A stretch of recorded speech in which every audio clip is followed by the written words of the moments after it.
ఆనందింపజేస్తారయ్యా అంటే అది 5వ తరానికి ప్రతీక. ఆడవారు జన్మించిన దగ్గర నుంచి ప్రతిదీ కూడా చాలా ఛాలెంజింగ్గా ఉంటుంటాయి. ప్రతి స్టేజ్లో ప్రతి సమస్య కూడా చాలా ఛాలెంజెస్గా ఉంటుంటాయి. కానీ అన్నిటి ఎందు కూడా ఆడవారికి పసుపు చాలా ప్రత్యేకంగా వస్తూ ఉంటుంది. అయితే మొట్టమొదటిగా రజస్సులు కాకముందే ఆడవారికి, అంటే పుష్పవతి కాకముడిపే ఆడవారికి ఈ పసుపుతో సంబంధించినటువంటి అన్ని రకముల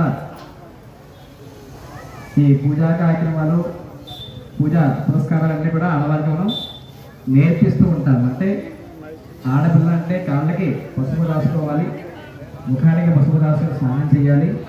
ఇలా మనం అనేక అన్నీ కూడా నేర్పిస్తూ ఉంటాం. ఎందుకని పసుపు అంటే ఆడవారికి 5వ తరానికి ప్రత్యేక పసుపు కుంకుమలు. అయితే అందుకు ప్రత్యేకంగా, అంతేగాని సూత్రాలన్నీ బాగా, అంటే మనమే బాగా బంగారం ఎక్కువ బాగా చూపించుకోవాలని మనమే 10 కాసులు లేదా ఇంకో బాగా శుభ్రంగా వేసుకుని కాసున్నదా లేదా 2 కాసులు 3 కాసులు బంగారం బాగా వేసుకుని మనమే సూత్రం చేయించుకుంటాం. బాగా బరువుగా ఉందని మనమే చెప్పి తీసిచ్చిన దాన్ని మళ్ళీ స్నానం చేసేప్పుడు గోడకో, మేకో, తలుపుకో, బీరువాకో కానీ తగిలించేసి శుభ్రంగా స్నానం చేసి, ఇంకా చాలా మంది చాలా దారులు మా ఆయన చల్లగా ఉన్న ఫ్రిడ్జ్లో పెట్టానండి అంటారు. ఫ్రిడ్జ్లో పెడితే మీ ఆయన చల్లగా ఉంటుంది, సూత్రం కూడా చల్లగా ఉంటుంది. అలాగా సూత్రాలు తీసి అక్కడెక్కడ పెట్టకుండా అవి పెట్టేదనుకోండి, మళ్ళీ గుర్తొచ్చి వేసుకున్నటువంటి మరీ మంచి విషయం. చాలా మంది మర్చిపోయి వచ్చేస్తారు. మర్చిపోయి వచ్చేసి మళ్ళీ కనీసం సూత్రం కూడా అక్కడ కనిపిస్తారు.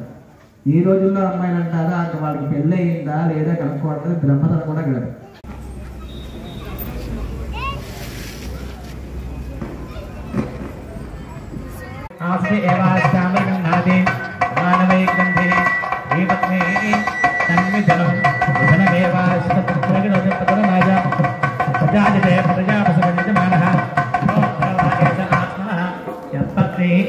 యజ్ఞ